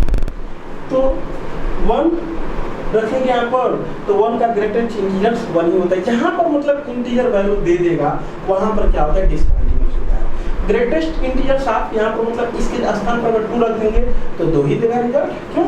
ग्रेटेस्ट इंटीजर आप 2 इक्वल टू कितना होता है 2, 1 रहेगा तो 1, 0 रहेगा, जो रहता है वही बाहर निकल जाता है। तो जिन जिन पॉइंट पर 0 से 3 के बीच में जिन जिन पॉइंट पर इंटीजर वैल्यू देगा वहाँ पर क्या होगा वो डिसकंटिन्यूअस होगा। यानी कि हमको जो लिमिट ब्रेक करने की जरूरत पड़ेगी 0 से 1, 1 से 2, 2 से 3। तो इसको अगर हम लिखेंगे तो कैसे लिखेंगे इसको मैं बताता हूँ। यहाँ पर लिखेंगे i बराबर 0 to 3 और ग्रेटेस्ट इंटीजर्स ऑफ x। ठीक है, तो यहाँ पर हमको करना क्या है कि यहाँ पर हम ले लेते हैं x का मान, x की यही वैल्यू है, ये x का मान है, ये x का मान है। तो x का जो मान हमारा है वो 0 से लेकर कहाँ के है 3 के बीच में है। तो 0 से लेकर के 3 के बीच में है और फंक्शन भी तो वही है, तो कोई प्रॉब्लम नहीं है। फंक्शन यहाँ पर भी लिख देते हैं तब वही। अगर वहाँ पर अभी एक एग्जाम्पल दूंगा, यहाँ पर कुछ दूसरी अगर वैल्यू रहेगी तो क्या करेंगे। यहाँ पर x का जो मान है वही यहाँ पर हमको रख करके देखेंगे कि कहाँ पर इंटीजर मान देगा। तो यहाँ पर हम लिख लेते हैं 0, 1, 2, 3। उसी पॉइंट को लिखेंगे, इस नंबर लाइन पर उसी पॉइंट को लिखेंगे जिस पर ये पूर्णांक वैल्यू देता है 0 से 3 के बीच में। तो इन सब वैल्यू पर ये क्या देगा पूर्णांक वैल्यू देगा। तो इस कंडीशन में अगर देखेंगे, इस कंडीशन में इसको अगर हम तोड़ेंगे, पहले मैं यहाँ पर लिख देता हूँ i बराबर, समझाने के लिए i बराबर लिख दे रहा हूँ।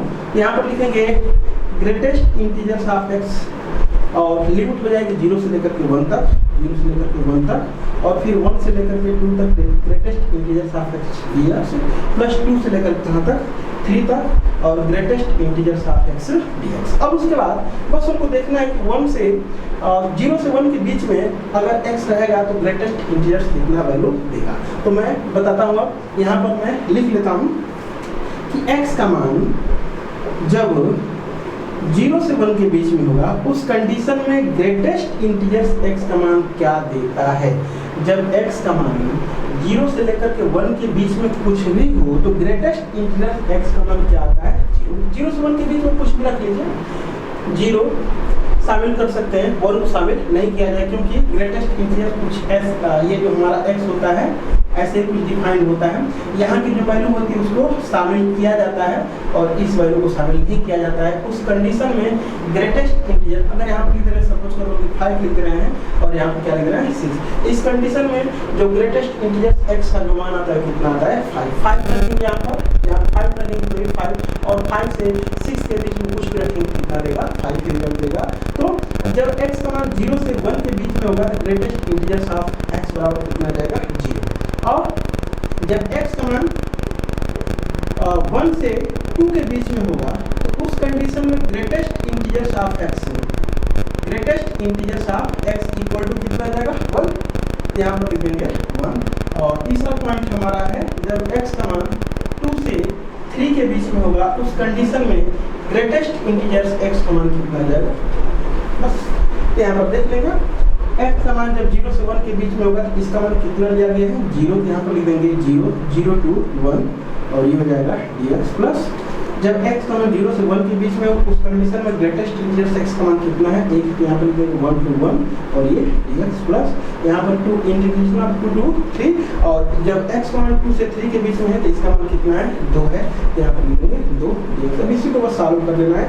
0 का अगर हम इनडेफिनिट इंटीग्रेशन करेंगे तो c होता है, डेफिनिट इंटीग्रेशन उसका क्या हो जाएगा 0 ही हो जाएगा। ये तो हमारा 0 हो गया ये वाला पोर्शन और ये क्या हो जाएगा x 1 का x होता है लिमिट है 1 to 2 और प्लस 2x हो जाएगा ये 2x और लिमिट है 2 to 3 वैल्यू रख लेते हैं। ये हो जाएगा 2 माइनस 1 1 और प्लस 2 के 6 माइनस 4 बराबर 2, ये टोटल मिलाकर के हमारा रिजल्ट हो जाएगा। नेक्स्ट देखते हैं, अगर नहीं भी समझ में आया होगा तो एक नेक्स्ट अगर हम सवाल लेते हैं तो बेहतर समझाने की कोशिश करूंगा, क्योंकि यहाँ पर दोनों में ये जो है ये भी x ही मान हो गया है और जो ग्रेटेस्ट इंटीजर्स ये भी x ही हो गया है, इसलिए थोड़ा सा समझने में दिक्कत हुई होगी। अब इसको थोड़ा सा भिन्न लेकर के जब चलेंगे तो वैल्यू थोड़ा सा जो मतलब दिखेगा वो थोड़ा कन्फर्म होगा। देखते हैं आगे। नेक्स्ट एग्जाम्पल नंबर 7 है इंटीग्रेशन ऑफ 1 to 2 और ग्रेटेस्ट इंटीजर्स ऑफ 3x। सब इसका मान देखें यहाँ पर x की वैल्यू अगर 1 से 2 के बीच में है तो greatest integers of 3x dx का मान कितना होगा यही आपको बताएं। फिर से मैं एक बार बताऊं कि x की वैल्यू है कितना, पहले ही देख लेते हैं। यहाँ पर सॉल्यूशन में लिखूं सॉल्यूशन x की वैल्यू क्या है, यही तो x का मान होता है। अगर ये dx लिखा गया तो ये x के मान होते हैं, तो x का मान 1 से लेकर 2 के बीच में। यहाँ पर बराबर का साइन लगा सकते हैं, कोई दिक्कत नहीं लगा सकते हैं, कोई प्रॉब्लम नहीं होगी, इस इंटीग्रेशन को कोई प्रभाव नहीं पड़ेगा। बस ये है कि जहाँ पर हमको जरूरत होगी तहाँ लगा लेंगे, जरूरत नहीं होगी नहीं लगाएंगे, कोई दिक्कत नहीं है, लगा ले चाहे छोड़ने कोई प्रॉब्लम यहाँ पर नहीं है, क्योंकि हम इनइक्वलिटी नहीं सॉल्व कर रहे हैं। इनइक्वलिटी जब सॉल्व करेंगे तो फिर हमको देखना जरूरी हो जाएगा कि बराबर का चिन्ह लगाना है या नहीं लगाना है, सारी बातों को ध्यान रखने की जरूरत पड़ेगी। तो x डिफाइंड है 1 से 2 के बीच में, तो हमको तो 3x वाले चाहिए, तब ना ग्रेटेस्ट इंटीजर्स ऑफ 3x निकालेंगे। तो देख लेते हैं कि 3x किसके बीच में होगा, बस ये देख लेते हैं पहले। तो ये हो जाएगा हमारा 3x, इसके बस 3 से क्या कर लेना है गुणा, 3 एकम 3 हो जाएगा, पॉजिटिव है नंबर, कोई दिक्कत नहीं, इस साइन को कोई प्रभाव नहीं पड़ेगा और ये कितना हो जाएगा 6। इसका मतलब कि 3x 3 से 6 के बीच में पड़ रहा है। मैं बताया हूँ कि जो 3x है कब इंटीजर देगा वही हमको वैल्यू निकालनी है, वो अगर निकाल लिया हमारा काम खत्म। तो देख लेते हैं इस 3 से 6 के बीच में क्या क्या इंटीजर आएगा वही तो बस लिखना है हमको। 3 से 6 के बीच में क्या क्या इंटीजर आएगा वही तो लिखना है। तो चलो इसको 3 भी लिख लेता हूँ यहाँ पर। 3 के बाद क्या आएगा 4, 4 के बाद क्या आएगा 5 और 5 के बाद क्या आएगा 6। बस हो गया 3 से 6 के बीच में इंटीजर।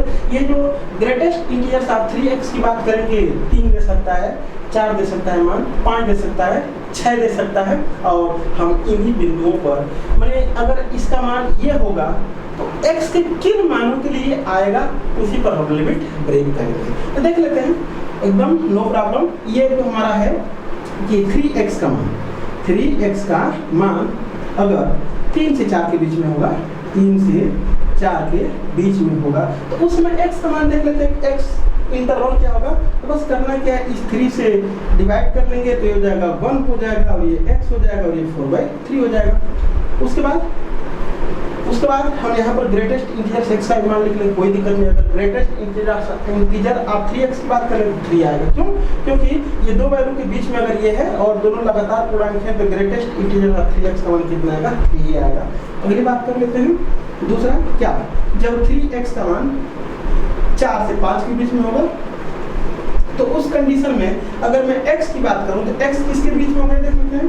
बस 3 से भाग कर दें तो 4/3 से लेकर के 5/3 के बीच में। तीसरा पॉइंट 3 से 4, 4 से 5, 5 से 6। तो जब ये 3x हमारा है वो किसके बीच में हो जाए 5 से 6 के बीच में हो जाए तो हो जाएगा 5 से 6। उस कंडीशन में x के अगर मैं वैल्यू लिखा हूँ तो x का मान कितना हो जाएगा 5/3 से लेकर के कहाँ के बीच में 6। और यहाँ पर अगर मैं बात करूँ कि ग्रेटेस्ट इंटीजर्स ऑफ 3x का मान कितना हो जाएगा 3। अगर मैं यहाँ पर बात करूँ ग्रेटेस्ट इंटीजर्स ऑफ 3x का मान कितना हो जाएगा तो 4। क्यों? जब 3x का मान 4 से 5 के बीच में पड़ रहा है तो ग्रेटेस्ट इंटीजर्स ऑफ 3x का मान क्या आएगा 4, यही वाला मान आ जाता है। यहाँ पर इसको शामिल कर लिया जाता है लेकिन इसको शामिल नहीं किया जाता है। देखते हैं नेक्स्ट पॉइंट, यहाँ पर क्या हो जाएगा ग्रेटेस्ट इंटीजर्स ऑफ 3x का मान कितना हो जाएगा 5। बस सारा काम हो चुका है, बस इंटीग्रेशन करना है। चले इसको मैं इरेज कर लेता हूँ और यहाँ से इंटीग्रेट कर दे रहा हूँ। तो देखते हैं यहाँ पर लिखेंगे इतना बराबर 1 to greatest integers of 3x dx बराबर लिमिट कैसे ब्रेक करना है। यहाँ पर देखें ये x का मान है, लिमिट जो होता है x और dx है तो x मान, तो x मान 1 से लेकर के 4/3 तक, और ये है ग्रेटेस्ट इंटीजर्स ऑफ 3। पहले लिमिट को ब्रेक कर ले तो उसके बाद बताते हैं। और फिर क्या है 4/3 से लेकर के 5/3 के बीच में ये हो जाएगा, ये 4/3 से लेकर के और 5/3, और ये greatest integers of 3x dx हो जाएगा प्लस। अब क्या है 5/3 से लेकर के 2 के बीच में, तो यहाँ पर लिख देंगे 5/3 और यहाँ पर 2 greatest integers of 3x dx। अब देख पा रहे होंगे कि 1 से 2 के बीच में हमको लिमिट जो ब्रेक किए कुछ इस प्रकार से किए हुए हैं। अब बस वैल्यू लिख लेते हैं, ये हो जाएगा 1 to 4/3, और जब x का मान इसके बीच में है उस समय ग्रेटेस्ट इंटीजर ऑफ 3x का मान कितना है 3, यहाँ पर लिख देंगे 3dx प्लस। जब x का मान इसके बीच में है, इसके बीच में उस कंडीशन में ग्रेटेस्ट इंटीजर ऑफ 3x का मान क्या हो जाएगा 4 हो जाएगा। ये हो जाएगा 4/3 से लेकर के 5/3 तक, और ये हो जाएगा 4dx प्लस यहाँ पर कितना हो जाएगा 5/3 से लेकर के 2, और इसकी वैल्यू कितनी है 5, यहाँ पर लिख देंगे 5dx। ठीक है, देख लेते हैं यहाँ पे, इसको भी इरेज कर देंगे नीचे वाला पोर्शन इक्वल टू इसका तो 3x हो जाएगा, ये हो जाएगा 3x और लिमिट है 1 to 4/3, और प्लस 4x हो जाएगा और लिमिट हो जाएगी 4/3 to 5/3, प्लस इसका हो जाएगा 5x और लिमिट हो जाएगी 5/3 to 2। बस सॉल्व कर लेना है। ये तो 3 को बाहर चाहेंगे तो कर सकते हैं, तो कर लेते हैं, कोई दिक्कत नहीं। x का मान जब 4/3 रखेंगे 3 से 3 कटेगा तो कितना हो जाएगा 4 माइनस x का मान कितना रखेंगे 1, ये हो जाएगा, ये हो गया प्लस। जब यहाँ पर x के स्थान पर 5/3 रखेंगे तो कितना हो जाएगा 20/3 और माइनस। जब इस x के स्थान पर 4/3 रखेंगे 4/3 तो 16/3 हो जाएगा, ये हो जाएगा 16/3 प्लस इस x के स्थान पर 2 रखेंगे तो कितना हो जाएगा 10, और माइनस इस x के स्थान 5/3 25/3 हो जाएगा, ये हो जाएगा 25/3। देखते हैं सॉल्व करते हैं इसको। 4 में से 1 जाएगा 1 प्लस 20 में 16 जाएगा 4/3 और प्लस ये हो जाएगा 10 के 30 5/3 हो जाएगा, ये 5/3। चाहे तो इसको भी हम 3 कर सकते हैं, 3 का ऊपर नीचे बढ़ा करके, तो 5 4 9 3 12/3, ये कितना हो जाएगा वो इसका आंसर हो जाएगा। आगे देखते हैं 12/3 = 4 होगा भाई। आगे देखते हैं, चलिए देखते हैं एग्जाम्पल नंबर 8। एग्जाम्पल नंबर 8 है, सिद्ध कीजिए कि integration of 0 to π/2 sin 2x into log mod of tan x dx बराबर 0 होगा। चलो देखते हैं सॉल्यूशन इसका। अगर हम इनडेफिनिट इंटीग्रेशन करते या डिफरेंशिएशन करते तो मॉड को हम बहुत विशेष महत्व नहीं देते, लेकिन जब डेफिनिट इंटीग्रेशन करते हैं तो मॉड को महत्व दिया जाता है। मैं जब ज़रूरत पड़ेगी तुरंत मैं उसको समझाऊंगा, समझाने की ज़रूरत हमको पड़ेगी। तो सबसे पहले हम देख लेते हैं, इसको मैं लिख लेता हूँ i इक्वल टू हो जाएगा 0 to π/2 sin 2x into log mod of tan x dx। ये मैंने इसको i बराबर लिख लिया, और 0 to π/2 की मतलब 0 to a की प्रॉपर्टी को हम देख लेते हैं। तो यहाँ पर एक होता है 0 to 2a वाला और एक होता है 0 to a वाला। तो 0 to 2a वाला जब हम देखना चाहेंगे कि जो पोर्शन हमारा है इस x के स्थान पर कितना लिख देंगे π/2 - x लिख देंगे। ये लिखें, इन सारे जगह पर लिखें और देखें हम कि अगर f ऑफ x के स्थान पर ये π/2 - x रखने पर अगर वैल्यू f ऑफ x ही आ जाती है तो 2 टाइम्स कर लेंगे और अगर निगेटिव आ जाता है, अगर निगेटिव आ जाता है तो हम क्या कर लेंगे, इसका मान 0 कह देंगे। देख लेते हैं। और नहीं तो एक और तरीका है कि 0 to a वाला भी हम अप्लाई करके देख सकते हैं। तो दोनों तरीके से मैं यहाँ पर दिखा दे रहा हूँ। तो इसको हम कर दे रहे हैं इक्वेशन नंबर फर्स्ट। चलिए ये हो जाएगा I बराबर, वो अप्लाई कर लें 0 to a वाला प्रॉपर्टी, ये वाला अप्लाई कर लें। 0 to a f half x dx equal to लिखा जाता है 0 to a f half a minus x। बिना कंडीशन का ये होता है, कोई दिक्कत नहीं, लगा सकते हैं। ये हो जाएगा 0 to π/2 हो जाएगा। इस x के स्थान पर π/2 माइनस x लिख देना है। ये हो जाएगा साइन 2 इंटू π/2 माइनस एक्स, ये लिख देंगे। इस x के स्थान पर π/2 माइनस एक्स लिख देंगे। और log यहाँ पर हो जाएगा मॉड ऑफ tan, कितना लिख देंगे, π/2 माइनस एक्स लिख देंगे, ये ऐसा कुछ। और यहाँ पर क्या कर देंगे, dx। इसको थोड़ा सॉल्व कर लेते हैं। ये हो जाएगा 0 to π/2 और जब अंदर गुणा करेंगे यहाँ पर तो ये 2 से 2 कटेगा, π-2x हो जाएगा। और साइन 180 माइनस थीटा बराबर साइन थीटा ही होता है, तो साइन कितना हो जाएगा, 2x हो जाएगा। और tan 90 माइनस थीटा बराबर काट थीटा होता है, तो लिख देंगे log ऑफ मॉड काट x हो जाएगा। और यहाँ पर क्या कर लेंगे, dx हो जाएगा। इसको मैं करता हूँ इक्वेशन नंबर सेकेंड। मैंने बताया था कि इस प्रॉपर्टी को जब यूज करेंगे तो अगर डायरेक्ट वैल्यू आ जाती है तो सॉल्व करके तब तो I का मान डायरेक्ट लगाया जा सकता है। अगर नहीं आता है तो समीकरण 1 और 2 जो बनते हैं उसको ऐड कर लिया जाता है। तो ऐड करेंगे तो हो जाएगा 1-2 से क्या हो जाएगा 2I इक्वल टू अगर इसको देखें तो इसमें से ये तो हमारा जोड़ना है, तो ये वाला टर्म बाहर हो जाएगा और ये हो जाएगा log m plus log n जैसा हो जाएगा। तो ये साइन 2x को बाहर कर लेंगे, माने कि इसको दोनों को जोड़ेंगे तो ये दोनों में उभयनिष्ठ है, कॉमन हो जाएगा। तो हो जाएगा log इतना प्लस log इतना और log m plus log n जैसा है तो इसको log mn लिख सकते हैं। तो ये हो जाएगा log mn का मतलब मॉड ऑफ tan x और इंटू cot x हो जाएगा, ऐसा कुछ dx। क्यों, क्योंकि इसको हम लिखते हैं, यहाँ पर लिख करके दिखा दे रहा हूँ, log mod of tan x plus log mod of cot x ये होता है। तो इसको लिख देंगे log mn का मतलब mod of tan x into mod of cot x हो जाएगा। और हम जानते हैं कि इस बात को ऐसे भी लिखा जा सकता है, mod of tan x into cot x। क्यों, बताया जा चुका है कॉम्प्लेक्स नंबर में Z1 इंटू Z2 का मॉड इक्वल टू Z1 का मॉड इंटू Z2 का मॉड। तो जब कॉम्प्लेक्स नंबर के लागू हो जाता है तो सबके लिए लागू होगा, क्योंकि कॉम्प्लेक्स नंबर से बड़ा कोई सेट नहीं होता है, सबसे बड़ा सेट वही होता है। तो ये tan x into cot x बराबर तो 1 होता है। तो यहाँ पर देखा जाए तो ये 1 हो जाएगा, यानी कि ये लिमिट है 0 to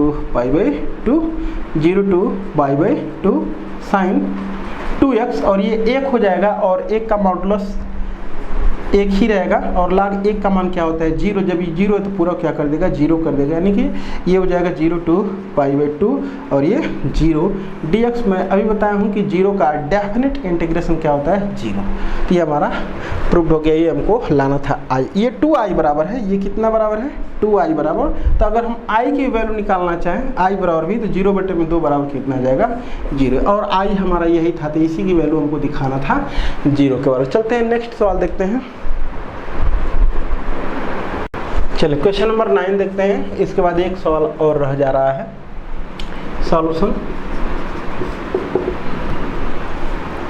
सिद्ध कीजिए कि integration of 0 to π/4 log mod of sin x plus cos x upon cos x dx का मान π/8 log 2 होता है। ऐसा कुछ हमें दिखाना है।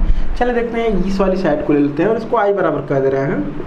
I बराबर 0 to π/4 log mod of sin x plus cos x upon cos x dx। और बहुत ही जो है कि इम्पोर्टेंट सवाल होने वाला है, बहुत ही अच्छा सवाल है। इसको परीक्षा में खास करके इस सवाल को पूछा गया है। 0 to π/4 log sin x बटे में cos x का मान tan x होता है, tan x और ये हो जाएगा +1, तो 1 + tan x हो गया। ये कितना हो गया 1 + tan x dx।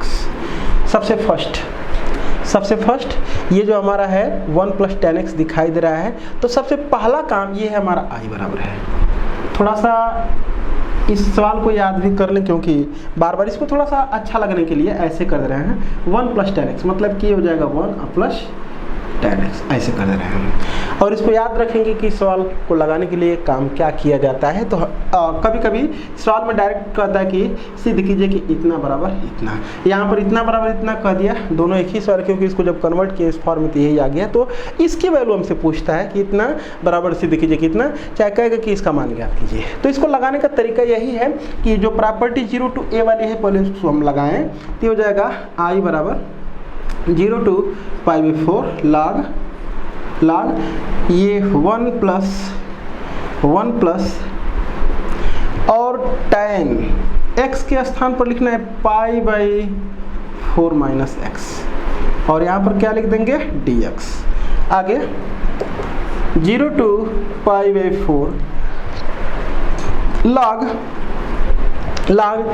tan a - b का फार्मूला यहाँ पर अप्लाई करेंगे, तो हो जाएगा 1 प्लस tan a - b बराबर tan a - tan b, यानी कि tan π/4 और माइनस tan x और अपान 1 plus tan a tan b, तो tan a का मान 1 और tan x, ये हो जाएगा tan x और ये हो जाएगा dx।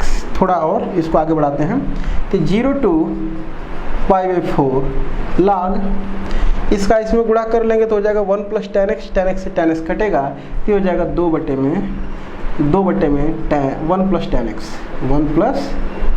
x ऐसा कुछ, और यहाँ पर लिख देंगे dx। फिर एक बार देखा जाए तो इसको हम ऐसे लिख सकते हैं 0 to π/4 और ये हो जाएगा log mod ऑफ 2 अपान ये 1 प्लस tan x, तो इस बात को ऐसे लिख सकते हैं mod ऑफ 2, यानी कि mod ऑफ ऐसा कुछ 1 प्लस tan x है 1 प्लस tan x, क्योंकि 2 का mod वही रह जाएगा, और यहाँ पर क्या लिख देंगे ds। तो ये दिख रहा है log m बटे में n जैसा दिख रहा है, तो इसको मैं लिख दे रहा हूँ, ये I बराबर ही अभी चल रहा है, तो कितना हो जाएगा log m minus log n, यानी कि 0 to π/4 हो जाएगा, और यहाँ पर लिख देंगे log 2 minus log 1 plus tan x, mod of 1 plus tan x हो जाएगा ऐसा कुछ ये। और चाहे तो अलग अलग भी उसको हम लिख सकते थे, लेकिन कोई बात नहीं, इसको हम लिख दे रहे हैं 0 to π/4 और ये log 2 dx और माइनस यहाँ पर लिखेंगे 0 to π/4 और log mod of 1 plus tan x dx। तो वो तो हम देख रहे हो, तो I का ही माने देखेंगे, I का माने, तो यहाँ पर कितना लिख देंगे I लिख देंगे, वही जोड़ने वाला ही काम कर रहे हैं, लेकिन वैल्यू डायरेक्ट यहाँ पर पुट कर दिए, तो कितना हो जाएगा I को इधर करेंगे तो हो जाएगा 2I इक्वल टू log 2 तो कांस्टेंट है, पीछे हो जाएगा 1 का इंटीग्रेशन x हो जाएगा, मैंने इसको पीछे कर लूँ 1 बचेगा, 1 का इंटीग्रेशन x हो जाएगा, तो हो जाएगा log 2 और ये x और 0 to π/4।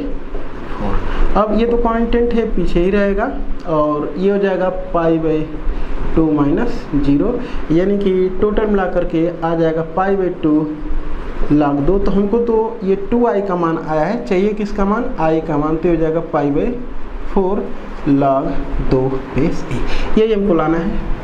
सॉरी, देखते हैं कहीं कुछ मिस्टेक हो गया क्या, π/8 लाना है, चेक कर लेते हैं एक बार चेक कर लेते हैं। 0 to ये π/4, सॉरी यहाँ पर π/4 है, ये लिमिट जो है π/4 है, यहाँ पर कितना लिखेंगे π/4, यहाँ पर कितना हो जाएगा π/4 माइनस 0, तो यहाँ पर कितना हो जाएगा ये π/4 हो जाएगा, तो मल्टीप्लाई होता है π/8, प्रूव्ड। यही हमको सिद्ध करना था। आगे देखते हैं, चलिए देखते हैं आज के लेक्चर का लास्ट सवाल है, क्वेश्चन नंबर 10। क्या है, integration of 0 to π/2 sin square x upon 1 plus sine x cos x 1 plus sine x into cos x dx का मान हमको फाइंड आउट करना है। अगर थोड़ा सा याद करें तो पीछे ये न्यूमरेटर में साइन स्क्वायर एक्स न रह करके अगर 1 रहता, तो यहाँ पर हम देख रहे हैं कि 1 प्लस साइन स्क्वायर एक्स, चाहे 1 प्लस cos स्क्वायर एक्स, चाहे 1 plus sine x into cos x, ऐसा अगर टर्म होता है तो सेक स्क्वायर एक्स से ऊपर नीचे मल्टीप्लाई कर देते हैं, चाहे cos स्क्वायर एक्स से ऊपर नीचे भाग कर देते हैं, तो दोनों बात एक ही है। तो पहले हम ऊपर से हटाने की कोशिश करते हैं, ऊपर वाला टर्म अगर हट जाएगा तो हम लोगों का काम हो जाएगा।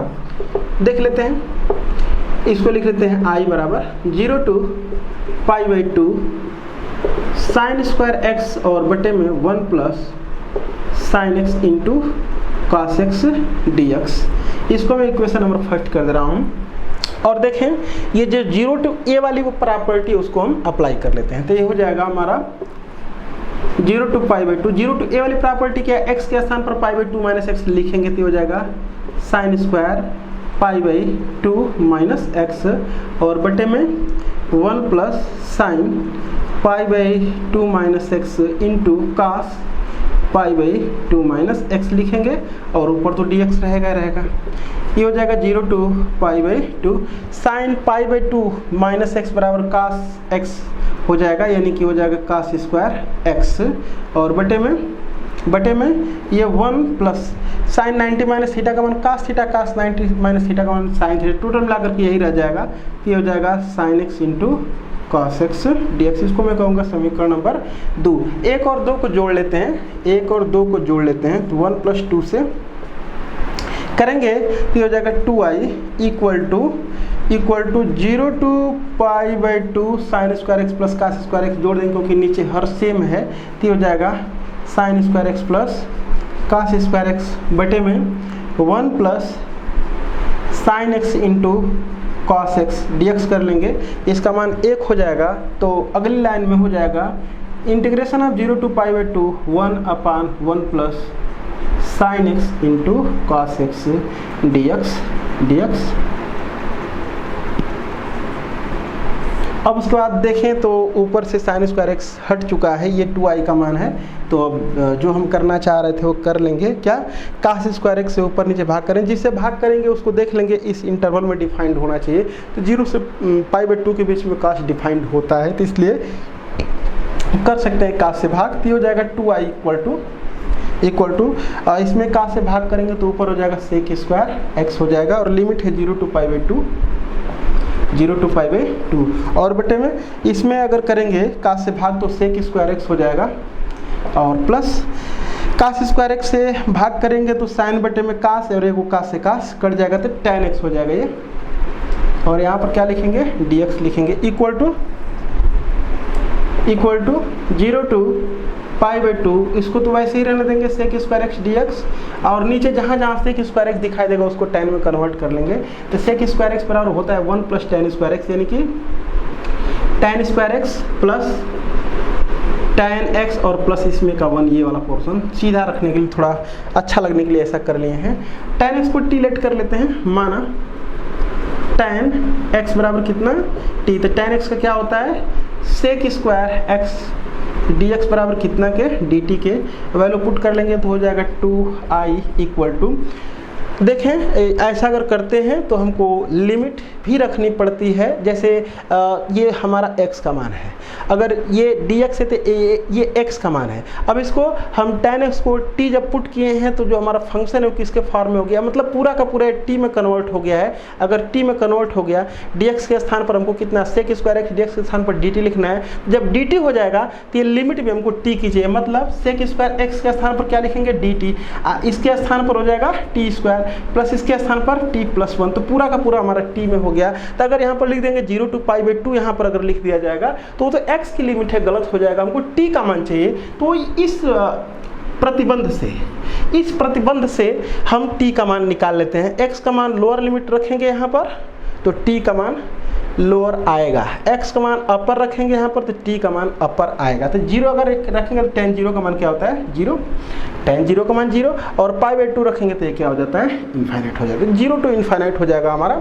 अब इसको सॉल्व करने का तरीका क्या होता है, तो हो जाएगा 0 to इनफाइनाइट dt अपान। इसको सॉल्व करने का तरीका क्या होता है, ये जो यहाँ पर इसका जो गुणांक है एक का आधा करके और उसका वर्ग करके जोड़ देते हैं और घटा देते हैं ताकि ये पूर्ण वर्ग बन जाए और आसानी से इसका इंटीग्रेशन कर लिया जा सके। रूल्स होता है इसके लिए तो t स्क्वायर प्लस ये t और आधा यानी कि 1/4, आधा का स्क्वायर 1/4 जोड़ दें, 1/4 घटा दें, पहले से एक तो हमारा मौजूद ही था।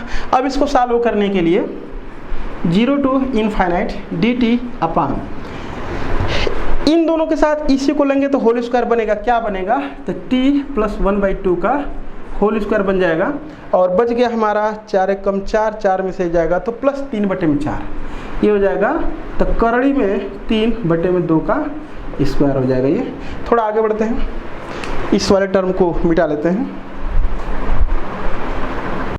यहाँ देखते हैं ये 2i का मान है, तो यहाँ पर लिख देंगे 2i इक्वल टू लिमिट है 0 to ∞, या इसको क्या कर लेते हैं, इस वाले टर्म को हम लेट कर लेंगे तो भी हो जाएगा, लेट नहीं करेंगे तो भी कोई बहुत प्रॉब्लम नहीं है, क्योंकि इसको मान लेंगे तो जेड स्क्वायर प्लस इतना हो जाएगा, नहीं तो एक्स स्क्वायर प्लस ए स्क्वायर के फॉर्म में ही ये है। डायरेक्ट चाहे तो वैल्यू लिख लें, तो ये क्या हो जाएगा, 1/x स्क्वायर प्लस ए स्क्वायर बराबर होता है 1/a tan inverse x by a. ये हो जाएगा 1/a और a का मान है √3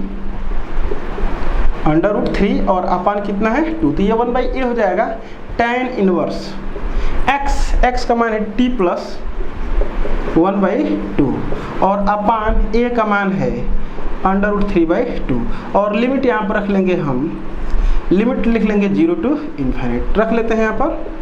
तो ये तो 2 ऊपर चला जाएगा तो हो जाएगा 2/√3 और ये tan इनवर्स इसको हो जाएगा 2t + 1 कर सकते हैं, 2t + 1 और बटे में √3 किया जा सकता है और लिमिट है 0 to ∞। रख लेते हैं यहाँ पर लिमिट अब, तो 2/√3 जब यहाँ पर इन्फाइनाइट रखेंगे तो ये पूरा इन्फाइनाइट, क्योंकि 2 × इन्फाइनाइट में एक जोड़ेंगे, इन्फाइनाइट √3 से भाग करेंगे तो भी इन्फाइनाइट हो जाएगा tan इनवर्स इन्फाइनाइट माइनस। अब 0 रख लेंगे, तो जब 0 यहाँ पर रखेंगे, यहाँ पर 0 तो हो जाएगा 1/√3, तो tan इनवर्स 1/√3 हो जाएगा।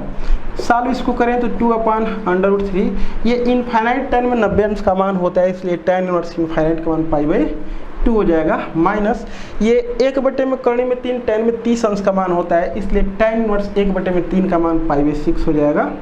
अब इसको सॉल्व कर लेते हैं, ये किसका मान है 2i का मान है, तो 2 से 2 चाहे तो काट सकते हैं यहाँ पर, तो ये i बराबर हो जाएगा 1/√3 और पाई को चाहे तो बाहर कर लें इसमें से, तो पाई को बाहर कर लेंगे और इसका एलसीएम कितना हो जाएगा 6 हो जाएगा, तो ये हो जाएगा 3 और -1। इसको अगर थोड़ा और सॉल्व कर लेंगे तो कितना हो जाएगा 2 2 3 6, तो π/3√3 यही हमारा क्या हो जाएगा आंसर हो जाएगा। तो इस प्रकार से आज के लेक्चर में बस इतना है।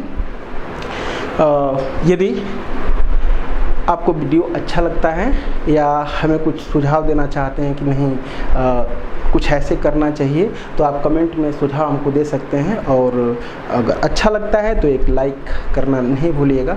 Thank you for watching.